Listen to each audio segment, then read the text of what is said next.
अस्सलाम वालेकुम, my name is Maria Parveen and welcome to my YouTube channel.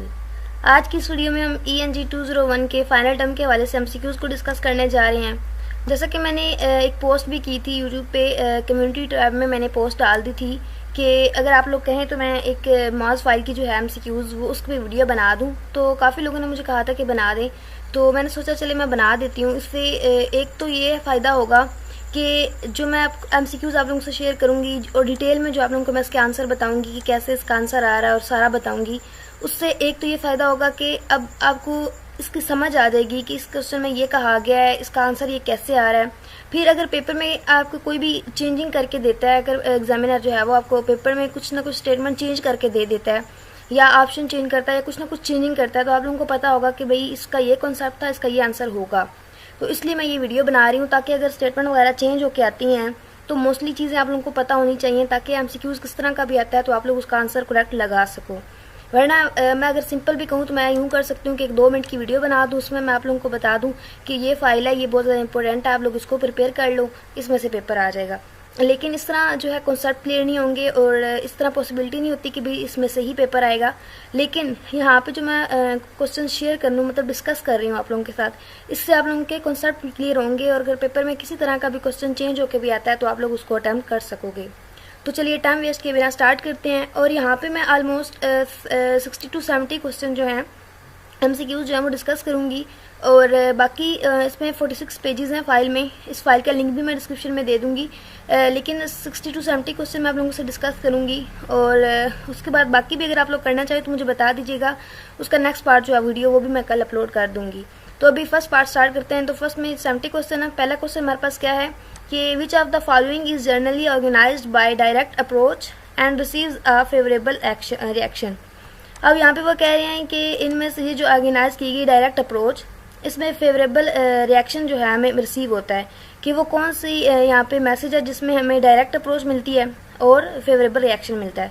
तो अब बिजनेस में तो लाइक डायरेक्ट रिएक्शन नहीं होता, बैड न्यूज़ और गुड न्यूज़ में डायरेक्ट और इनडायरेक्ट अप्रोच होती है। बैड न्यूज़ की बात कर लेते हैं, इसमें क्या होता है, इसमें इनडायरेक्ट अप्रोच होती है। आप लोगों ने याद रखना क्या होती है, इनडायरेक्ट अप्रोच होती है। जबकि गुड न्यूज़ जो है वहाँ पे डायरेक्ट अप्रोच होती है और फेवरेबल रिएक्शन होता है। आप गुड से ये आइडिया हो सकता है गुड न्यूज़ कोई अच्छी बात, कुछ फेवरेबल चीज़ होती है, लेकिन बैड में थोड़ा आप नेगेटिविटी में आ जाती है चीज़ और इनडायरेक्ट आती है। याद रखिएगा, बैड में क्या है, इनडायरेक्ट होता है और गुड न्यूज़ में क्या होता है, डायरेक्ट अप्रोच होती है। तो इसलिए यहाँ पे इसका सी करेक्ट आंसर है। उसके बाद नेक्स्ट क्वेश्चन देख लेते हैं। यहाँ पे मैंने साथ में मेंशन भी कर दिया, आप लोगों को नजर आ रहा होगा, मैंने यहाँ पे एक नोट से बना के ऐड किए हुए हैं। डायरेक्ट अप्रोच को हम क्या कह सकते हैं, डिडक्टिव भी कह सकते हैं, और जो हमारे पास इनडायरेक्ट अप्रोच होती है उसको इंडक्टिव कहते हैं। ये भी आप लोगों ने माइंड में रखना है।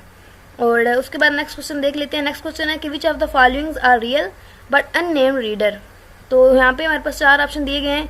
तो फैंटम जो रीडर्स होते हैं इनका मैं आप लोगों को यहाँ पे थोड़ा सा बता देती हूँ। मैं यहाँ पे ऐड भी यहाँ पे नोट ऐड किया हुआ है। फैंटम रीडर्स कौन से होते हैं, जो रियल तो होते हैं और अननेम्ड रीडर्स होते हैं, बट ये कौन से होते हैं, who use communication address to others. ये दूसरों को जो है कम्युनिकेशन एड्रेस के तौर पर यूज़ करते हैं, मतलब ये रियल होते हैं लेकिन अननेम्ड रीडर्स होते हैं। तो ये कौन से होते हैं, इसका एक करेक्ट आंसर है। कैसे आता है मैंने इसकी डेफिनेशन भी बता दिया, उसका आंसर जो है ये भी आप लोगों को बता दिया है। उसके बाद नेक्स्ट क्वेश्चन देख लेते हैं। तो नेक्स्ट क्वेश्चन है कि चूज़ द करेक्ट सेंटेंस। अब ये बहुत ज़्यादा इंपॉर्टेंट क्वेश्चन है जिसमें आपको करेक्ट सेंटेंस चूज़ करना होता है। तो इसमें यहाँ पे मैं 4 ऑप्शन दिए गए हैं। तो जो करेक्ट ऑप्शन है मैं उसी के आप लोगों को ज़्यादा करवाऊंगी क्योंकि वीडियो काफ़ी लेंथी हो जाएगी, इतने ज़्यादा MCQs डिस्कस करने हैं। तो यहाँ पे है कि you may not enter mister Haris office without his permission. अब यहाँ पे ये करेक्ट कैसे है मैं सिर्फ आप लोगों को ये बताऊंगी। तो यहाँ पे ये चीज़ अगर आप लोग देखें तो मिस्टर हारिस ऑफिस आया हुआ है। तो अगर यहाँ पे आप लोग ये देखें तो यहाँ पे मिस्टर हारिस ऑफिस आया हुआ है, तो मिस्टर हारिस के आगे एस के साथ दरमियान में क्या है, अपोस्ट्रोफी का सिंबल यूज़ किया गया है। अब इसका मतलब क्या होता है कि मिस्टर हारिस का ऑफिस। तो यहाँ पे जो ये इसका बाद में एस यूज़ किया गया ये इनकरेक्ट है। उसके बाद यहाँ पे एस लगा के ऊपर अपोस्ट्रोफी के सिंबल ही नहीं है, यहाँ पे भी नहीं है। तो जहाँ पे किसी की कुछ मलकियत को शो करना वहाँ पे क्या लगाते हैं, एस के ऊपर अपोस्ट्रोफी लगाते हैं। तो इसलिए ये करेक्ट सेंटेंस है कि मिस्टर जो हारिस है उसका ऑफिस है और उसमें आप लोग उसकी परमिशन के बगैर एंटर नहीं हो सकते। उसके बाद क्वेश्चन नंबर 4 है कि choose the sentence with the correct punctuation. Punctuation वाले बहुत ज़्यादा इंपॉर्टेंट क्वेश्चन है, ये भी आप लोगों ने जो है पंक्चुएशन की प्रैक्टिस कर लेनी है। इसके लिए मैं आप लोगों को एक वेबसाइट का लिंक भी दे दूँगी, आप लोगों ने उससे भी जो है इसकी प्रिपरेशन कर लेनी है। तो यहाँ पे इसका ऑप्शन देख लेते हैं। ऑप्शन क्या है कि the American flag has 3 colours namely red, white and blue. तो अब यहाँ पे ये क्या है, यहाँ पे जो हमारे पास आ रहा है 3 कलर्स तक, इसके आगे आकर सेमी कॉलन नज़र आ रहा है। अब ये क्या कर रहा है, ये इन आइटम्स को, मतलब सेमी कॉलन हम वहाँ पे यूज़ करते हैं जहाँ पे हम आइटम्स को डिफरेंस करते हैं मेन चीज़ से। अब यहाँ पे मेन चीज़ है कि कलर्स की बात की जा रही है, ये एक मेन बात होगी। अब उसके आगे उनकी नेमली उनके नाम मेंशन किए जा रहे हैं, इसलिए क्या आ रहा है, कॉमा आ रहा है। अब कलर्स को कॉमा के साथ सेपरेट उसने कर दिया कि ये कलर है। अब जहाँ पे भी एक चीज़ बात की जा रही है, किसी भी लिस्ट की बात की जा रही है, कोई लिस्ट होगी, किसी भी कुछ इन्फॉर्मेशन दी जा रही है कि भाई इसमें ये कैटेगरीज हैं, तो जिसमें बात की जा रही है उसके दरमियान क्या आएगा, सेमी कॉलन आएगा। और उसके बाद जो हमारे पास जैसे रेड, ब्लू, वाइट हो गया, ये कैन के दरमियान क्या आएगा, कॉमा आएगा। इसी तरह कोई भी चीज़ों की बात की जा रही है, कोई नेम्स बात, किसी के नेम है या कोई भी ऐसी चीज़ है, तो उसके दरमियान क्या आएगा, कॉमा आएगा। उसके बाद नेक्स्ट देख लेते हैं, क्वेश्चन नंबर 5 जो है, इसमें क्या कह रहे हैं कि feasibility reports are used. Feasibility reports वाला बहुत ज़्यादा इंपॉर्टेंट है, बल्कि रिपोर्ट्स वाला जितना भी टॉपिक है, लेक्चर्स हैं, वो आप लोग कर लीजिएगा, ये बहुत ज़्यादा इंपॉर्टेंट है। अब वो कह रहे हैं फिजिबिलिटी रिपोर्ट्स आर यूज्ड। अब फिजिबिलिटी रिपोर्ट क्या होती है मैं आप लोगों को बता देती हूँ, मैंने यहाँ पे साथ में ऐड भी कर दिया है कि फिजिबिलिटी रिपोर्ट क्या होती है। इसको जूम कर लेते हैं। तो फिजिबिलिटी रिपोर्ट है कि a feasibility report is a document, ये एक डॉक्यूमेंट है that assesses potential solution to business problem, determines which of these are viable for further analysis. इसमें प्रॉब्लम्स को देखा जाता है और देखा जाएगा इसमें फर्दर एनालिसिस हो सकते हैं या नहीं। तो यहाँ पे ये फर्स्ट ऑप्शन देखें कि फिजिबिलिटी रिपोर्ट क्यों यूज़ की जाती है, टू एनालाइज प्रॉब्लम को एनालाइज करने के लिए एंड प्रिडिक्ट प्रैक्टिकल अल्टरनेटिव्स के लिए। तो यहाँ पे ये आप लोगों ने याद रखना है, फिजिबिलिटी रिपोर्ट क्या है, इसकी फर्स्ट करेक्ट ऑप्शन है। कैसे है ये आप लोगों ने याद रखना है। ये एमसीक्यूज थोड़ा बहुत चेंज करके आप लोगों को दे सकता है, हो सकता है वो यहाँ पे ये दे दे कि to analyse problem and predict practical alternatives, आगे नीचे ऑप्शन दे सकता है कि कौन सी रिपोर्ट यूज़ की जाती है, 4 रिपोर्ट्स के ऑप्शन दे सकता है। तो आप लोगों ने याद रखना कि फिजिबिलिटी रिपोर्ट में ये होता है। उसके बाद क्वेश्चन नंबर 6 हमारे पास है कि which of the following should be avoided while writing business message, कि जब आप बिजनेस मैसेज लिख रहे होते हैं तो उसमें क्या चीज़ अवॉइड करनी चाहिए। अब मैं आप लोगों को यहाँ पे ये बता देती हूँ, प्रीचिंग जो है इसमें बेसिकली क्या होता है, मतलब आप उस चीज़ को तबलीग कर रहे होते हैं, उसको मतलब उसको एक्सप्लेन कर रहे होते हैं, उसकी साइड ले रहे होते हैं, कुछ इस तरह का आप लोग समझ सकते हैं। उसके बाद इंटीमेसी में क्या होता है, आप एक उसमें कह सकते हैं कि उसकी साइड लेना या उसमें ज़्यादा उसको एक्सप्लेन करना, या आप कह सकते हैं कि उससे कनेक्शन के अबाउट बताना। अब यहाँ पे फर्स्ट ऑप्शन की बात कर लेते हैं जो इसका आंसर है। तो मैं आप लोगों को बता देती हूँ कि फॉर्मस लैंग्वेज क्या होती है, जो हमें नेगेटिविटी मतलब देती है। अब ये मैंने इसकी डेफिनेशन खुद से लिखी है, मतलब ये आप लोगों को समझ आ जाए, ताकि जो इसमें मतलब नेगेटिविटी होती है, इंटरप्शन होती है, और जो राइटर होता है वो अपना डायरेक्ट अपना एक्सप्लेन नहीं कर पा रहा होता, जो उसने अपना मैसेज कन्वे करना है वो ईजिली कन्वे नहीं कर पा रहा होता है, इसमें प्रॉब्लम होती है, इंटरप्शन होती है। तो ये इसको अवॉइड करना चाहिए फॉर्मस लैंग्वेज को। जब हम बिज़नेस राइटिंग कर रहे होते हैं, बिज़नेस मैसेज क्रिएट करते हैं, तो फॉर्मस लैंग्वेज को अवॉइड करना चाहिए। उसके बाद क्वेश्चन नंबर 7 आता है कि which of the following is the process of drafting your message, कि ड्राफ्टिंग योर मैसेज के लिए ये प्रोसेस कौन सा है, कंपोजिंग एक ऐसा प्रोसेस है जिसमें आप लोग क्या करते हैं कि ड्राफ्ट करते हैं अपने मैसेज को। तो ये आप लोगों ने याद रखना है, कंपोजिंग में क्या होता है, मैसेज को ड्राफ्ट किया जाता है। अब यहाँ पे मैं आप लोगों को एक बात बताना चाहूँगी कि ये एमसीक्यूज़ मैं इसलिए आप लोगों से डिस्कस कर रही हूँ क्योंकि एक तो इसलिए कि आपके कॉन्सेप्ट क्लियर हो जाएंगे, दूसरा इसलिए कि इस फाइल जो मास की फ़ाइल है ये बहुत ज़्यादा इंपॉर्टेंट है, और काफ़ी स्टूडेंट्स ने मुझे बताया भी है कि उनका पेपर जो है वो मास की फ़ाइल में से आ रहा है। तो आप लोग भी इस फाइल को अच्छे से प्रिपेयर कर लीजिएगा, तमाम एमसीक्यूज़ को देख लीजिएगा और प्रिपेयर कर लीजिएगा। इसके अलावा सब्जेक्टिव की फ़ाइल जो मैंने दी है, वीडियो बनाई हुई है, उसको भी देख लीजिएगा, और जो मास की फ़ाइल है वो भी आप लोग प्रिपेयर कर लीजिएगा। लेक्चर जिन्होंने किए हैं उनकी तो अच्छी बात है, बट जिन्होंने नहीं किया हुआ वो ये तीनों फाइल्स लाजमी कर लें। और उसके बाद क्वेश्चन नंबर 8 देख लेते हैं। तो क्वेश्चन नंबर 8 है कि which of the following is achieved through a balance between precise language and familiar language. अब यहाँ पे मैं आप लोगों को इनकी डेफिनेशन बता देती हूँ। ये लेक्चर नंबर 10 से है, इतना इंपॉर्टेंट तो नहीं है बिकॉज हमारा सिलेबस जो है ये लास्ट के जो लेक्चर्स हैं 23 से 45 तक है, लेकिन फिर भी पेपर में आ सकता है क्योंकि मोस्टली फाइल्स ये पेपर जो है इसी फाइल में से आ रहा है। तो प्रिसाइज लैंग्वेज कौन सी होती है, जिसमें क्या करते हैं, select exactly the right word, मतलब जो वर्ड है एग्जैक्ट जिसका मतलब बन रहा है वही डायरेक्ट बात की जाती है। बट जो फेमिलियर लैंग्वेज है इसमें आप कह सकते हैं कि डायरेक्ट बात नहीं की जाती, इसमें जो आपके सिचुएशन है उसके अकॉर्डिंग देखा जाता है, सिचुएशन के अकॉर्डिंग बात की जाती है, डायरेक्ट बात नहीं की जाती। लेकिन प्रिसाइज लैंग्वेज में डायरेक्ट बात की जाती है। तो वो कहते हैं कि क्लैरिटी जो है इसमें क्या होता है, बैलेंस रखा जाता है प्रिसाइज लैंग्वेज में और फेमिलियर लैंग्वेज में। तो यहाँ पे इसका क्लैरिटी आंसर है, ये आप लोगों ने याद रखना है। उसके बाद क्वेश्चन नंबर 9 की तरफ आ जाते हैं। क्वेश्चन नंबर 9 में है कि which of the following is the first thing you must consider while writing a resume.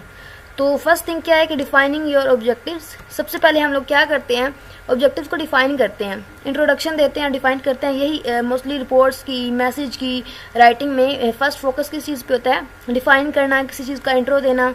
और फर्स्ट चीज़ यही होती है कि हम इंट्रो देते हैं या डिफाइन करते हैं। तो इसका फर्स्ट ऑप्शन जो है ये करेक्ट है। उसके बाद क्वेश्चन नंबर 10 की तरफ आ जाते हैं, बल्कि यहाँ पे मैंने इसका भी साथ में लेक्चर नंबर 3 मेंशन कर दिया कि ये लेक्चर नंबर 3 से आई हुई थी। और इसमें ये आप लोग देख सकते हैं लेक्चर नंबर 3 के स्टार्ट में हेडिंग दी गई है, वहाँ पे ये आपको बताया गया कि इसका फर्स्ट जो है वो थिंग कौन सी होती है। और उसके बाद क्वेश्चन नंबर 10 की तरफ आते हैं। क्वेश्चन नंबर 10 है कि which of the following is associated with scholarly writing. अब इनफॉर्मल और फॉर्मल का ऑप्शन बता देती हूँ मैं आप लोगों को। इनफॉर्मल क्या होता है कि इसमें मोस्टली जो है बिजनेस राइटिंग देखी जाती है, और या ईमेल हो गया, मेमोज, लेटर, इस तरह की चीज़ें होती हैं इनफॉर्मल राइटिंग में।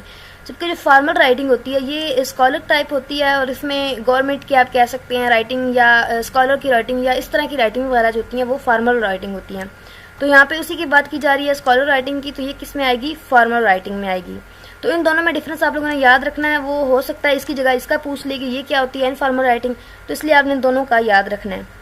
अब नेक्स्ट क्वेश्चन नंबर 11 है कि which of the following questions that produce specific information save time require less effort. मतलब इसमें सेव होता है हमारा टाइम, हमें कम एफर्ट करनी पड़ती है, स्पेसिफिक इन्फॉर्मेशन मिलती है। एंड यहाँ पे इसका ऑप्शन है कि open and questions, close ended questions, subjective and objective. ये भी बहुत ज़्यादा इंपॉर्टेंट क्वेश्चन है, शायद मैंने यहाँ पे मेंशन, ये देखिए आप लोग देख सकते हैं मैंने मेंशन कर दिया था कि ये बहुत ज़्यादा इंपॉर्टेंट क्वेश्चन है। ओपन एंड क्वेश्चंस और क्लोज एंडेड क्वेश्चंस का आप लोगों को पता होना चाहिए। अब यहाँ पे क्लोज एंडेड क्वेश्चन में क्या होता है कि हमें शॉर्ट आंसर देना होता है, टाइम कंज्यूम हमारा ज़्यादा नहीं होता, टाइम कंज्यूम होता है, और इंफॉर्मेटिव बात की जाती है, टू द पॉइंट बात होती है।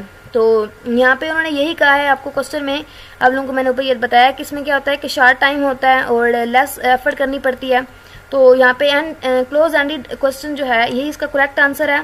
इसीलिए करेक्ट आंसर है क्योंकि इसमें येस और नो की फॉर्म में आंसर दिया जाता है।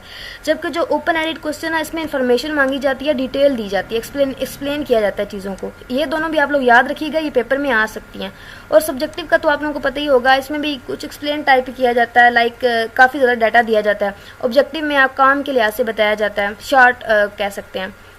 उसके बाद क्वेश्चन नंबर 12 है कि चूज़ द करेक्ट सेंटेंस। ये फिर वही करेक्शन आ गई है, ये बहुत ज़्यादा इंपॉर्टेंट है। और इसके लिए मैं वही फाइल जो वेबसाइट का लिंक मैंने आप लोगों को बताया है उसमें से ऑलमोस्ट 5-6 क्वेश्चन जो हैं वो इस फाइल में दिए गए हैं, जो कि आप लोगों के पास पेपर में आ चुके हैं। तो इसलिए उस जो वेबसाइट है उसको आप लोग लाजमी कर लीजिएगा। उसमें ऑलमोस्ट 44 या 40 क्वेश्चन हैं और वो बहुत ज़्यादा इंपॉर्टेंट है। मैंने इसीलिए वीडियो के स्टार्ट में कहा था कि आप लोग उसको लाजमी कर लो, उसमें से MCQs आते हैं करेक्शन के लिहाज से। तो यहाँ पे हमें करेक्शन के लिए जो करेक्ट आंसर है मैं उसको जो है डिस्क्राइब कर देती हूँ कि I am asking if you would like to roller blade together tomorrow. अब यहाँ पे ये क्या है नॉट अ डायरेक्ट क्वेश्चन, इससे डायरेक्ट क्वेश्चन नहीं है, इसलिए यहाँ पे एंड पे क्वेश्चन मार्क भी नहीं आएगा और इन्वर्टेड कॉमास भी नहीं आएंगे। बाकियों में इन्वर्टेड कॉमास और क्वेश्चन मार्क दिया गया, यहाँ पे नहीं आएगा। क्यों नहीं आएगा? क्योंकि वो खुद कह रहा है कि मैं तुमसे ये पूछ रहा हूँ कि मुझे ये बताओ, वो उससे पूछ रहा है, उससे डायरेक्ट क्वेश्चन नहीं कर रहा, बल्कि वो खुद ऐसी बात उससे कर रहा है। तो ये भी आप लोगों ने करेक्शन देख लेनी है, करेक्शन लाजमी कीजिएगा जितनी आप लोगों की प्रैक्टिस हो सके। उसके बाद क्वेश्चन नंबर 13 है कि choose the correct sentence that is a problem which can not be solve without a calculator. तो अब विच मतलब यहाँ पे प्रॉब्लम की बात कर रहा है, तो प्रॉब्लम इसलिए विच आएगा। अगर यहाँ पे किसी पर्सन की बात की जाती तो हु आता, इसी तरह किसी चीज़ की बात की जाती है तो दैट आ सकता था। हुम जो है तो भी किसी पर्सन की बात की जा रही थी तब हुम आता। तो विच यहाँ पे इसलिए आ रहा है क्योंकि प्रॉब्लम की बात कब की जा रही है कि that is a problem which can not be solve without a calculator. ठीक हो गया। अब ये आप लोगों ने याद रखना है, ये भी प्रपोजिशन और इस तरह की चीज़ें आती हैं पेपर में। उसके बाद क्वेश्चन नंबर 14 है which of the following proposal section is related to researchers investigation. अब यहाँ पे कह रहे हैं कि वो कौन सा प्रपोजल सेक्शन है जो रिसर्चर इन्वेस्टिगेशन से रिलेटेड होता है। तो रिसर्च क्वेश्चन जो है ये इसका करेक्ट आंसर है। इसमें क्या होता है कि जो रिसर्चर इन्वेस्टिगेशन होती है उससे रिलेटेड ये आपका प्रपोजल सेक्शन है। इसमें रिसर्चर इन्वेस्टिगेशन की जाती है, उससे रिलेटेड क्वेश्चन किए जाते हैं। और ये तो कॉमन सेंस वाला, अगर आप क्वेश्चन आपको समझ नहीं आ रही है आप गौर करें। रिसर्चर्स इन्वेस्टिगेशन मतलब इन्वेस्टिगेशन हो रही है, पूछताछ हो रही है, उसमें इन्वेस्टिगेशन की जा रही है, तो वो क्वेश्चन किया जा रहा है, मतलब आप यही कह सकते हैं कि उसमें रिसर्च के अबाउट क्वेश्चन किए जा रहे हैं। तो भी इसका करेक्ट आंसर है। उसके बाद क्वेश्चन नंबर 15 की तरफ आते हैं तो यहाँ पे क्वेश्चन नंबर 15 है कि which method is the bottom of or generative approach to research. तो यहाँ पे इंडक्टिव मेथड है, इसका मुझे बिल्कुल भी कंफर्म नहीं है, इसका आप लोग खुद कंफर्म कीजिएगा। अगर आप लोगों को कंफर्म हो गया तो आप लोग कमेंट सेक्शन में भी लाजमी बताइएगा। हो सकता है ये करेक्ट आंसर हो, लेकिन मुझे इसकी समझ नहीं आई कि ये करेक्ट आंसर कैसे है एंड इंडक्टिव मेथड कैसे है। यहाँ पे मैंने हर क्वेश्चन का जो है वो कंफर्म किया है, खुद ज़ाती तौर पे मैंने हर क्वेश्चन को कंफर्म किया कि किसी का कोई रॉन्ग आंसर ना लगाओ। स्टूडेंट्स कह रहे थे कि इसमें इस फाइल में से पेपर आ रहा है, तो इसलिए मैंने कहा कि हर जो है क्वेश्चन वो उसका आप लोगों को आंसर करेक्ट मिलना चाहिए। तो उसके बाद एक हमारे पास पेपर जो कंप्लीट हो गया, उसके बाद फाइनल टाइम 2011 की तरफ आ जाते हैं। वीडियो आई थिंक लेंथी हो रही है क्योंकि अभी तो 15 क्वेश्चन हुए हैं, लेकिन अगर आप लोग वीडियो एंड तक देख लेते हैं तो आपका बहुत ज़्यादा इससे फ़ायदा हो जाएगा। तो नेक्स्ट क्वेश्चन है कि what is the last thing you need to do before you get ready to distribute your document. तो यहाँ पे वो कह रहे हैं कि जब आपने अपना डॉक्यूमेंट डिस्ट्रीब्यूट करना हो तो उससे पहले आपको लास्ट थिंग क्या चीज़ मतलब करनी चाहिए। तो यहाँ पे इसका क्या है, प्रूफ रीडिंग। प्रूफ रीडिंग क्या होती है मैं आप लोगों को बता देती हूँ। प्रूफ रीडिंग ये लेक्चर नंबर 14 से दी गई है। प्रूफ रीडिंग में आप अपनी मिस्टेक्स वगैरह चेक करते हैं, उसमें कोई मिस्टेक वगैरह नहीं है, ग्रामर में कोई मिस्टेक तो नहीं है, वैसे कोई स्पेलिंग मिस्टेक तो नहीं है। और जब मतलब आप अपना डॉक्यूमेंट डिस्ट्रीब्यूट कर रहे हो उससे पहले आप लोग क्या करोगे, प्रूफ रीडिंग देखोगे, मतलब आपकी कोई मिस्टेक वगैरह तो नहीं है। उसके बाद वही क्वेश्चन अगेन रिपीट हो गया फिजिबिलिटी रिपोर्ट वाला। फिजिबिलिटी रिपोर्ट में to analyse problems and predict practical alternatives, वही जो मैंने ऊपर आप लोगों को फिजिबिलिटी रिपोर्ट का बताया था वही अगेन रिपीट हो गया। उसके बाद नेक्स्ट क्वेश्चन है कि which phrase is used during a presentation. Presentation के दरमियान जो है कौन सा फ्राज यूज़ किया जाना चाहिए। तो ये कौन सा है, thank you very much for your time today. तो ये इसको यहाँ पे यूज़ किया जाता है। ये लेक्चर बहुत ज़्यादा इंपॉर्टेंट है, मैंने साथ में लेक्चर मेंशन कर दिए हैं 43 to 45। तो लास्ट के बल्कि 40 से 45 सारे लेक्चर्स भी इंपॉर्टेंट हैं। जो इंटरव्यू वाले लेक्चर्स हैं 40 से आई थिंक 42 तक है, मुझे कंफर्म नहीं है। और उसके बाद जो प्रेजेंटेशन वाले लेक्चर्स हैं, ये दोनों टॉपिक्स जो हैं इंटरव्यू और प्रेजेंटेशन वाले बहुत ज़्यादा इंपॉर्टेंट हैं, इनको लाजमी तौर पर कर लीजिएगा सब्जेक्टिव ऑब्जेक्टिव दोनों के लिहाज से। तो उसके बाद क्वेश्चन नंबर 4 हमारे पास है कि claim letter is also called. अब यहाँ पे है कि एडजस्टमेंट लेटर, और मुझे यहाँ पे मुझे ये लग नहीं रहा था कि इसका यही आंसर है, बिकॉज इसमें क्या होता है कि कंप्लेन की जाती है, एक किसी भी चीज़ के अबाउट आप लोग कंप्लेन की जाती है। तो यहाँ पे इन दोनों को, और मैंने सर्च किया था उसके अकॉर्डिंग जो डेफिनेशन बनी थी उसके मैं यहाँ पे आप लोगों को दिखा देती हूँ। डेफिनेशन है कि a claim letter is sent by a customer to a business or agency to identify a problem, मतलब प्रॉब्लम बताई जाती है, वही हो गया कि कंप्लेन की जाती है, कोई प्रॉब्लम बताई जा रही है। उसके बाद एंड पे लिखा हुआ है कि it refer to as a letter of complain, कि कंप्लेन के तौर पर एक लेटर जो है वो इसको कहा जाता है कि कौन सा लेटर है कंप्लेन का। तो यहाँ पे वही ऑप्शन तो हमें दिया गया, लेकिन ऊपर एडजस्टमेंट का भी ऑप्शन दिया गया। दोनों ऑप्शन इसके करेक्ट हो सकते हैं। अगर आपको इनमें से एक ऑप्शन मिलता है तो आप फिर तो एडजस्टमेंट लगा दें, लेकिन अगर दोनों मतलब वो पूछ लेता है कि भाई बी और सी या ए और सी दोनों में दे देता है तो फिर आप वही लगाइएगा जिसमें दोनों आ रही हों। तो उसके बाद नेक्स्ट क्वेश्चन देख लेते हैं। क्वेश्चन नंबर 5 है कि if your message is specific definite and vivid which of the following principle has been applied.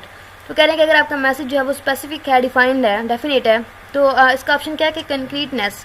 तो इसका आंसर जो है कंक्रीटनेस है। यह भी आप लोगों ने याद रखना है। ये वैसे आपके स्टार्ट के मिड के सिलेबस में आया है, मैं आप लोगों को साथ साथ बताती जा रही हूँ ताकि आप लोगों को पता चल जाए कि ये वाले हमने ज़्यादा अच्छे से करने हैं और समझने हैं। तो उसके बाद क्वेश्चन नंबर 6 है कि which of the following suggest the following statement. First group the idea and then put the, आगे यहाँ पे उन्होंने क्या लिखा है, and put them in sequence. तो कह रहे हैं कि फर्स्ट क्या करें, आप अपने आइडियाज़ को एक ग्रुप की शक्ल दें और फिर उनको एक सीक्वेंस में पुट कर दें। उसका आंसर है ऑर्गेनाइज द मैसेज, कि मतलब आप अपने मैसेज को ऑर्गेनाइज कर रहे हैं, बना रहे हैं, उसको एक फॉर्म दे रहे हैं। तो इसमें क्या है, इसकी ऑर्गेनाइज द मैसेज में भी पूछ सकते हैं, नीचे ये ऑप्शन आपको दे सकता है स्टेटमेंट की फॉर्म में भी। तो आप लोगों ने याद रखना है कि फर्स्ट हम क्या करते हैं, ग्रुप आइडियाज़ जो हैं उनको ग्रुप की शेप देते हैं, फिर उनको सीक्वेंस में पुट कर देते हैं। उसके बाद क्वेश्चन नंबर 7 की तरफ आ जाते हैं। तो क्वेश्चन नंबर 7 हमारे पास है कि which of the following significantly improves the interest of A presentation, कि किस चीज़ से आपकी जो है प्रेजेंटेशन में इंटरेस्ट डेवलप होता है। तो ये भी बहुत ज़्यादा इंपॉर्टेंट क्वेश्चन है। आई थिंक लेक्चर नंबर 31 से है ये क्वेश्चन, 32 से सॉरी। तो इसमें विजुअल एड्स हैं। जब विजुअल एड्स आप फिगर्स पेश करते हो, डायग्राम्स दिखाते हो, ग्राफ्स दिखाते हो, उसके थ्रू आप लोग अपनी प्रेजेंटेशन जब दिखाते हैं तो उससे क्या होता है कि आप लोगों की जो प्रेजेंटेशन होती है उसमें काफ़ी इंटरेस्ट होता है, और जो वहाँ पे आपके क्लाइंट्स या कस्टमर वगैरह जो देख रहे होते हैं, या जो भी वहाँ पे आप जिनके सामने प्रेजेंटेशन दे रहे होते हो, उनको एक इंटरेस्ट डिवेल्प होता है, किससे, विजुअल एड से। तो उसके बाद क्वेश्चन नंबर 8 है कि what is meant by task facilitating roles. तो इसमें टास्क फैसिलिटेटिंग रोल्स का क्या होता है, रोल्स से आप लोगों को पता चल गया कि उनका रोल क्या है, टास्क की बात की जा रही है, कोई टास्क है तो ये क्या suggesting decision making procedures that will move the group towards the goal. तो यहाँ पे इसकी डेफिनेशन भी आप लोगों ने याद रखनी है कि इसमें गोल्स के अबाउट जो है फोकस किया जाता है, मूव किया जाता है, और ये भी इम्पोर्टेंट है। और उसके बाद क्वेश्चन नंबर 9 है कि how many elements are found in conventional superstructure for instructions. तो यहाँ पे इसके 5 ऑप्शन है और इसमें ये 5 ऑप्शन मैंने आप लोगों को नीचे नोट में शो कर दिए हैं। पहला क्या है, इंट्रोडक्शन, दूसरा फैक्ट्स, तीसरा डिसीजन, फोर्थ पे है conclusion and last one recommendation. तो ये भी आप लोगों ने याद रखना है कि कन्वेंशनल सुपरस्ट्रक्चर फॉर इंस्ट्रक्शंस के लिए जो सुपर स्ट्रक्चर है वो कौन से हैं, 5 होते हैं, और कौन कौन से मैंने मेंशन कर दिए हैं, ये आप लोग याद रखिएगा। उसके बाद है 10 हमारे पास है कि एड स्टैंड फॉर। तो यहाँ पे इसका काम क्या किया गया, एक्चुअली हमें जो ऑप्शन दिए गए हैं उसके काम के अबाउट दिए गए हैं। तो यहाँ पे ये दूसरा क्वेश्चन है, इसमें मतलब हमने सिर्फ ये बताना है कि स्टैंड्स फॉर। तो यहाँ के ये क्या है, एक्वायर्ड इम्यूनो डेफिशिएंसी सिंड्रोम। तो एड्स किससे स्टैंड करता है, ये भी आप लोगों ने लाजमी तौर पर याद रख लेना है, हो सकता है कि ये भी आपके पेपर में आ जाए।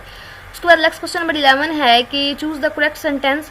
अब यहाँ पे अगेन वो सेंटेंस के करेक्शन के आ गए हैं। तो मैंने आप लोगों को जैसे बताया, पिछले आपने जो पेपर देखा 15 क्वेश्चन थे सिर्फ, और उसमें भी ऑलमोस्ट 2 से 3 जो थे वो करेक्शन वाले थे। इसमें अगेन आप लोग देख सकते हैं कि करेक्शन वाले आ रहे हैं, इसका मतलब करेक्शन वाले बहुत ज़्यादा इंपॉर्टेंट है। अगर 15 MCQs में करेक्शन वाले 2 से 3 आ सकते हैं, तो सोचिए हमारा पेपर जो है 14 MCQs का होगा, उसमें हर 15 में 2 से 3 अगर ये आते हैं तो आप लोगों के, अगर आप लोग इसके कर लो तो आप लोग ऑलमोस्ट 10 क्वेश्चन मार्क्स तो इससे गेन कर सकते हो। तो 11 क्वेश्चन है कि चूज द करेक्ट सेंटेंस। अब यहाँ पे आंसर क्या है उसको देख लेते हैं। तो आंसर है कि friendly little dog is all I need for the company. तो यहाँ पे तो हमारे जो है पंक्चुएशन की बात की जा रही है, आप लोग देख सकते हैं कॉमा, सेमीकोलन और हाइफन का सैम्बल दिया गया है, लेकिन इसमें कोई सैम्बल नहीं दिया गया। क्यों नहीं दिया गया, क्योंकि सेंटेंस पे गौर करें कि फ्रेंडली लिटिल डॉग। अब यहाँ पे कोई ऐसी हमें ज़रूरत नहीं है कि हम इसको सेपरेट करें, फ्रेंडली को लिटिल से यहाँ पे कॉमा या किसी भी सैम्बल के थ्रू। ये एक सेंटेंस है और सेंटेंस जो है उसमें कोई इस तरह का पंक्चुएशन सैम्बल नहीं आएगा। अब उसके बाद यहाँ पे है कि choose the sentence with the correct commas placement, कि करेक्ट कॉमा प्लेसमेंट के थ्रू इसको चूज़ करें। तो अब हमारे पास जो है ऑप्शन क्या है, आंसर क्या है इसका, we will grant you immunity if you decide to cooperate with us. तो यहाँ पे जो है हमें इनमें कॉमास दिए गए हैं, इसमें यहाँ पे कॉमा दिया गया लेकिन यहाँ पे नहीं दिया गया। वो कह रहे थे हमें कॉमा प्लेसमेंट का बताना है करेक्ट कौन सा है, तो यहाँ पे इसमें कोई कॉमा नहीं दिया गया। सेंटेंस गौर करें, सेंटेंस पे आप लोगों ने फोकस करना, तो ही आप लोगों को समझ आएगी कि इसमें कॉमा आएगा या नहीं आएगा या कहाँ पे आएगा। तो यहाँ पे वो कह रहे हैं कि we will grant you immunity if you decide to cooperate with us. तो ये सिंपल सा एक सेंटेंस, इसमें कॉमा की जरूरत नहीं है, इसलिए इसका डी करेक्ट आंसर है। और यहाँ पे नीचे जो मास की फाइल बनाई गई है उसमें उन्होंने लिंक भी दिया हुआ है कि इसका कहाँ से करेक्ट आंसर है, आप लोग चाहें तो चेक भी कर सकते हैं। और उसके बाद नेक्स्ट क्वेश्चन देखते हैं। तो नेक्स्ट क्वेश्चन है कि software functional specification usually contains. तो ये भी बहुत ज़्यादा इंपॉर्टेंट क्वेश्चन है, ये लेक्चर नंबर 33 से है। फंक्शनल स्पेसिफिकेशन, उसके बाद डिज़ाइन स्पेसिफिकेशन और एक का मुझे नाम नहीं याद आ रहा। ये स्पेसिफिकेशन की टाइप्स जो हैं ये आप लोग लाजमी कर लीजिएगा, ये लेक्चर नंबर 33 में है, मैंने साथ में मेंशन कर दिया है कि प्रिपेयर ऑल स्पेसिफिकेशन टाइप्स। तो ये आप लोगों ने टाइप्स याद कर लेनी है। और फंक्शनल स्पेसिफिकेशन में क्या होता है कि अजम्पशंस होती हैं, रिसोर्सेज होते हैं, कॉस्ट टारगेट बताया जाता है और मेंटेनेंस वगैरह। काफ़ी इसमें उन्होंने और भी ऑप्शंस बताए हुए थे, वो आप लोग हैंड आउट से देख लीजिएगा। तो इसका सी करेक्ट आंसर होगा, क्योंकि इसमें ए और बी दोनों ऑप्शन जो दिए गए हैं ये आते हैं। तो उसके बाद नेक्स्ट क्वेश्चन नंबर 14 है कि which of the following messages aim to influence audience who are inclined to resist so they depend heavily on strategic planning. इसका आंसर क्या है, प्रोसेसिव मैसेजेस हैं वो क्या, इसका आंसर है कैसे आता है, ये बहुत ज़्यादा इंपॉर्टेंट है। और इसमें इन्होंने हमें क्या कहा था कि जिसमें ऑडियंस को इन्फ्लुएंस किया जाता है, मतलब एम हमारा क्या होता है, ऑडियंस को टारगेट, हमारा ऑडियंस हमारी टारगेट होती है और उनका इंटरेस्ट डेवलप करना होता है, उनका फोकस जो है वो हमारे पे होना चाहिए। ऐसे मैसेजेस जो हैं उनको क्या कहते हैं, परसुएसिव मैसेजेस कहते हैं। उसके बाद ये भी इंपॉर्टेंट है, मैंने यहाँ पे अगेन बता रही हूँ, मैंने मेंशन कर दिया था, मैसेजेस सारे आप लोग कर लीजिएगा। मैसेजेस की जितनी भी टाइप आपके लेक्चर्स हैंडआउट्स में दी गई हैं ये भी आप लोग कर लीजिएगा। रीडर्स की टाइप्स कर लीजिएगा, स्पेसिफिकेशन की टाइप्स कर लीजिएगा, जितने भी यहाँ पे टाइप्स दी गई हैं। उसके बाद क्वेश्चन नंबर 15 है कि choose the sentence with the correct comma placement. Again comma placement की बात आ गई, तो यहाँ पे फिर मैं आप लोगों को बताना चाहूँगी कि आपने एरर्स का भी कर लेना है। सेंटेंस एरर हो गया, एफ यू सेंटेंस हो गया, उसके बाद कॉमा स्प्लाइस हो गया, ये सारे भी आप लोग कर लीजिएगा। और इसके अलावा कॉमा का यूज़, सेमीकोलन का यूज़, हाइफन का यूज़, कॉलन का यूज़ वो भी लाजमी कर लीजिएगा, ये बहुत ज़्यादा इंपॉर्टेंट है। और आई थिंक ये आपके लेक्चर नंबर 36-7 में कहीं पे है, मुझे एग्जैक्ट नहीं पता, लेकिन आप लोग लाजमी कर लीजिएगा। तो यहाँ पे कॉमा की हम देख लेते हैं कि यू आर, आगे कॉमा आ रहा है, आई am sure telling the truth. तो यहाँ पे सेंटेंस को अगर आप गौर से पढ़ के देखें कि ये कैसे बन रहा है, इसका यहाँ पे कॉमास क्यों आ रहे हैं, तो देखें you are, I am sure telling the truth, कि यू आर तुम हो, आई एम श्योर मुझे यकीन है, मतलब वो बता रहा है कि मुझे यकीन है कि तुम हो, टेलिंग द ट्रुथ। अगर सच मतलब मैं बता रहा हूँ कि यू आर तुम हो, वहाँ पे वो एक थोड़ा ठहर के बता रहा है कि तुम हो, तो रुक रहा है, मतलब यहाँ पे कॉमा आएगा। उसके बाद आई एम श्योर मुझे यकीन है, फिर वो एक अलग बात कर रहा है कि हाँ मुझे यकीन है, अलग बात कर रहा है, ये दो यहाँ पे अलग अलग बन रहे हैं क्लासेस, इसलिए यहाँ पे कॉमा आएगा। तो ये भी आप लोगों ने याद रखना है। और उसके बाद ये भी हमारा जो है पेपर ये कंप्लीट हो गया। उसके बाद 2010 स्प्रिंग की तरफ आ जाते हैं। तो आई थिंक वीडियो तो काफ़ी लेंथी हो रही है, लेकिन करने MCQs अगर आप लोग कर लेंगे तो आपका भी फ़ायदा हो जाएगा। तो उसके बाद नेक्स्ट क्वेश्चन नंबर 1 इसमें दिया गया है कि which of the following messages aim to influence audience. ये अगेन वही क्वेश्चन आ गया है प्रोसेसिव मैसेजेस वाला, जिसमें ऑडियंस जो है उसका एम होता है ऑडियंस इन्फ्लुएंस का। तो ये वही रिपीट क्वेश्चन है। अब ये क्वेश्चन देखें कि which of the following phrase is used. यहाँ पे यूज़ किया गया दिस इज़ कैन, वो कह रहा है। अब इसमें ए और डी दोनों में डाउट है। यहाँ पे ए भी हो सकता है, डी भी हो सकता है। कैसे कि अब वो कह रहा है कि दिस इज़ कैन। अब सम टाइम ऐसे होता है कि आप सेल फोन पे किसी को कोई कॉल करता है, वो कहता है आप कौन, तो आप कहते हैं दिस इज़ कैन या दिस इज़ मतलब अपना नेम बताते हैं। तो ये इस तरह भी हो सकता है। और ये भी हो सकता है कि आप इंट्रोड्यूस करवा रहे हैं जनरल, मतलब आपसे कोई कुछ पूछ रहा है तो आप उसको इंट्रोडक्शन दे रहे हैं कि मतलब दिस इज़ कैन, मैं मतलब मैं ये हूँ, अपना आप नाम बता रहे हैं। तो दोनों पॉसिबिलिटीज़ हो सकती हैं। तो इसका मुझे कंफर्म नहीं था, अगर आप लोगों को हुआ तो आप लोग कंफर्म कर लीजिएगा। मुश्किल है, इसमें दोनों ही आंसर बन रहे हैं। तो उसके बाद क्वेश्चन नंबर 3 की तरफ आते हैं। क्वेश्चन नंबर 3 है कि a fault in the communication procedure where the meaning of the message is lost. कि वो कौन सा फॉल्ट है जिसमें आपका एग्जैक्ट जो मीनिंग आप बताना चाह रहे होते हैं वो आप लॉस कर देते हो। और इसमें in translation from intention to language और from language to understanding is called. अब ये क्या होता है, डिस्टोर्शन होती है। ये भी आप लोग याद रखिएगा, ये भी इंपॉर्टेंट है। इसमें क्या होता है कि आपको जो एग्जैक्ट आप मतलब बताना चाह रहे होते हो, जो एग्जैक्ट बात करना चाह रहे होते हैं, आप उसका मतलब जो है मतलब बता नहीं पाते। आप डायरेक्ट जो बात कहना चाह रहे हैं आप उसकी जगह कुछ और बोल देते हैं, और अपना एग्जैक्ट जो मतलब बताना चाह रहे होते हैं वो आप लॉस कर देते हैं, और कुछ और उसकी जगह मतलब नेक्स्ट जो बंदा जिसके आप कह रहे हैं उसको और समझ आता है। तो मतलब आप अपना एग्जैक्ट मतलब खो देते हैं, एग्जैक्ट मीनिंग बताना आपको समझ नहीं आती। तो नेक्स्ट क्वेश्चन नंबर 4 है कि which of the following complimentary clause is accurate in journal letter writing. तो इसमें मतलब जर्नल राइटिंग में आपको जो है एक्यूरेट कौन सा है, इसमें देखें योर सिंसियरली कॉमा है, ठीक है, सिंसियरली ये भी चलता है। योर रिस्पेक्टफुली ये भी आता है। जैसे हम इंटर में और आपने मैट्रिक में एप्लीकेशन की थी तो उसमें रिस्पेक्ट के तौर पर एंड पे ये वाले अक्सर वर्ड्स यूज़ किए जाते थे। तो यहाँ पे भी वही पूछ रहे हैं, तो यहाँ पे ये all of the given options आएगा, डी आएगा। तो उसके बाद ये भी इंपॉर्टेंट है, मैंने यहाँ पे मेंशन कर दिया, इसलिए मैंने यहाँ पे साथ साथ नोट्स ऐड किए हैं ताकि अगर मतलब मुझे याद ना रहे वीडियो में मैं तो आप लोगों को बता सकूँ कि ये इंपॉर्टेंट है, आप लोग इसको लाजमी कीजिएगा, हैंड आउट से कीजिएगा। मैं इसलिए यहाँ पे बार बार इनको मैंशन कर रही हूँ। उसके बाद क्वेश्चन नंबर 5 है कि while delivering an oral presentation to large groups a person should use dash style. मतलब आप जब लार्ज ग्रुप में अपनी प्रेजेंटेशन डिलीवर कर रहे हो तो आपको क्या होना चाहिए, फॉर्मल होना चाहिए। ये भी याद रखिएगा, आपको क्या होना चाहिए, फॉर्मल होना चाहिए। उसके बाद क्वेश्चन नंबर 6 है कि what type of questions is used in both factual information and underlying feelings. तो अगेन वही रिपीट हो गया। ओपन एंडेड, क्लोज एंडेड का मैंने आप लोगों को बता दिया था, जिसमें यस और नो में शॉर्ट फॉर्म में आंसर दिया जाता है, लेकिन ओपन एंडेड में एक्सप्लेनेशन मांगी जाती है, इन्फॉर्मेशन मांगी जाती है। तो यहाँ पे वही कह रहा है कि वो कौन सा क्वेश्चन है जिसमें फैक्चुअल इन्फॉर्मेशन मांगी जाती है, यूज़ की जाती है। तो ओपन एंडेड में यूज़ की जाती है, ये भी अब आप लोगों को पता हो गया होगा। मैंने आप लोगों को उधर बोला था कि आप लोग ये कर लीजिएगा। तो देखें यहाँ पे भी ये क्वेश्चन इस टर्म में मतलब इस पेपर में रिपीट हो रहा है। तो ये देखिए मैंने यहाँ पे मेंशन किया हुआ repeat and most important. Again कह रही हूँ ये वाले आप लोग क्वेश्चन की टाइप्स कर लीजिएगा। उसके बाद नेक्स्ट क्वेश्चन 7 है कि what type of sequential number is given two pages in a book और डॉक्यूमेंट। कि एक डॉक्यूमेंट में या pages in a book group में जो सिक्वेंशियल नंबर दिया जाता है, लाइक आपकी जो बुक है उसको स्टार्ट में नंबरिंग दी जाती है, जो आपके लेक्चर्स होते हैं उसमें नंबरिंग अगर दी जाती है तो उसको क्या कहेंगे, नंबर कहेंगे, सैम्बल्स कहेंगे, पेजिनेशन या इनुमरेशन। तो नंबरेशन में क्या होता है, आप नंबरिंग देते हैं लिस्ट ऑफ आइटम्स या किसी भी लिस्ट को या किसी को पेजेस को डॉक्यूमेंट्स को, जो नंबरेशन दी जाती है वो क्या होती है, उसको क्या कहते हैं, जिसमें नंबर दिए जा रहे होते हैं उसमें क्या कहते हैं, नंबरेशन कहते हैं। जैसा कि यहाँ पे देखें 46 पेजेस हैं, तो हम कौन से पेज पे नंबर पे हैं, 7 पेज नंबर पे हैं। तो ये क्या है, इसकी नंबरेशन है कि 7 जो है इसको शो कर रहा है कि पेज नंबर 7 है। ठीक है, अब ये भी आप लोग याद रखिएगा। अब मुझे एग्जैक्ट टॉपिक तो नहीं याद, लेकिन जो आपके इस क्विज़ में लेक्चर जो MCQs आ रहे थे या जो लेक्चर्स इंक्लूड थे, जो भी लास्ट क्विज़ आप लोगों का हुआ है, आई थिंक ये लेक्चर नंबर 33 से 39 तक हुआ था, वो बहुत ज़्यादा इंपॉर्टेंट MCQs थे। अगर किसी के पास वो हैं तो वो भी लाजमी कर लीजिएगा। और उसके बाद नेक्स्ट क्वेश्चन देखते हैं। तो choose the sentence with the correct punctuation. Punctuation हमने सेलेक्ट करनी है, तो वी आस्क हमने पूछा, देयरफॉर। अब यहाँ पे जहाँ पे भी आप लोगों के पास कंजंक्शन वर्ड्स आएंगे या इस तरह के सो, देयर, बिकॉज सॉरी नहीं, सो, देयरफॉर, ऐसे वर्ड्स जो आएंगे वहाँ पे क्या आप लोगों ने यूज़ करना है, इन पे कॉमा यूज़ करना है। तो उसके बाद कह रहे हैं कि we ask therefore that you keep this matter confidential. तो अब यहाँ पे इस सेंटेंस में देयरफॉर आ रहा है, देयरफॉर से पहले या सो या इस तरह के जब वर्ड्स यूज़ किए जाएंगे दो आपके क्लासेस के दरमियान, तो आपने वहाँ पे कॉमा लगाना है।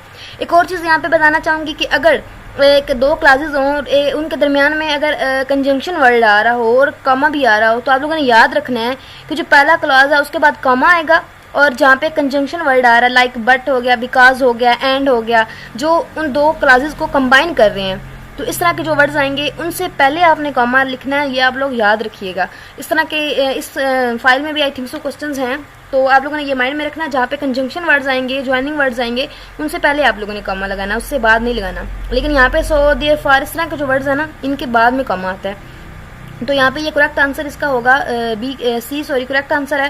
उसके बाद नेक्स्ट देख रहे हैं, नेक्स्ट फिर वो करेक्शन पूछ रहे हैं इस सेंटेंस की। इसमें है कि Paul Simon sang I am a rock, I am an island. तो यहाँ पे मतलब वो उसका बता रहा है कि उसने ये गाया, तो यहाँ पे क्या आएगा, कॉमा आएगा। मतलब उसके बाद यहाँ पे क्या आएंगे, इन्वर्टेड कॉमाज में आएगी, मतलब उसने जो कहा वो बात इन्वर्टेड कॉमाज में आएगी, और यहाँ पे इससे पहले हमेशा कॉमा आता है, ये भी याद रखिएगा।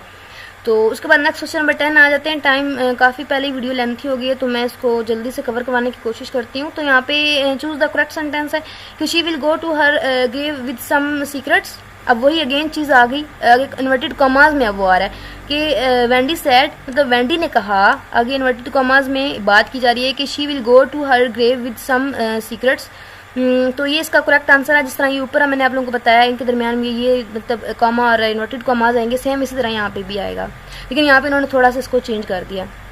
उसके बाद नेक्स्ट देख लेते हैं। नेक्स्ट जो है वो कह रहे हैं कि which of the following aspect represent the act of giving somebody a reason और इंसेंटिव टू डू समथिंग।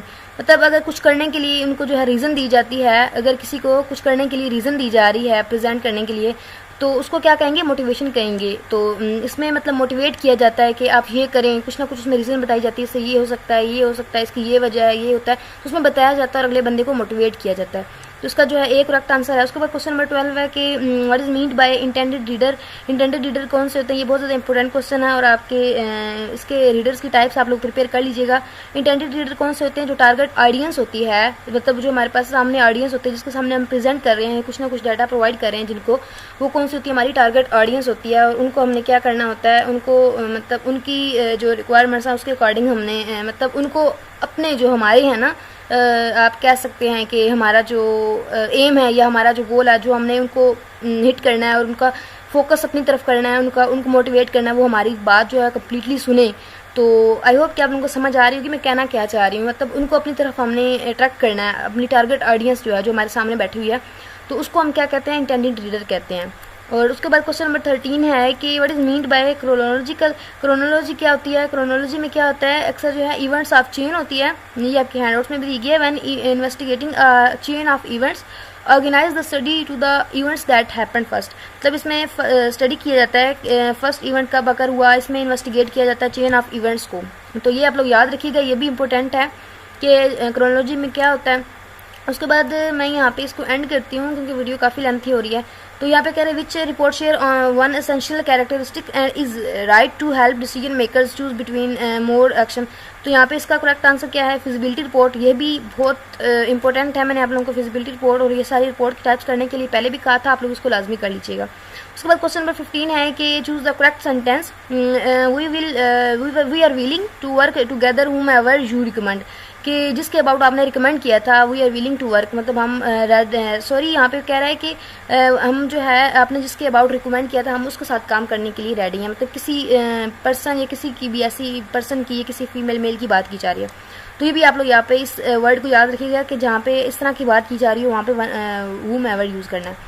तो उसके बाद बाकी मैं आप लोगों को फिर जो है इसकी प्रोवाइड कर दूंगी फाइल डिस्क्रिप्शन में, आप लोग कर लीजिएगा। अगर आप लोग चाहते हैं कि मैं इसकी एक और वीडियो बना दूं तो मैं फिर बाकी एमसीक्यूज़ पे एक और इसकी वीडियो बना दूंगी। तो वैसे तो मेरा दिल कह रहा है मैं आप लोगों को सारे करवा दूं, लेकिन आप लोग मुझे बता दीजिएगा अगर आप लोग फाइल खुद करना चाहें तो भी आप लोग कर सकते हैं, या अगर मैं आप लोगों को इस तरह समझा के करवाऊँ तो वो भी मैं आप लोगों को करवा दूँगी। आप लोग मुझे डिस्क्रिप्शन में कह रही हूँ, आप लोग मुझे कमेंट सेक्शन में लाजमी तौर पर बता दीजिएगा।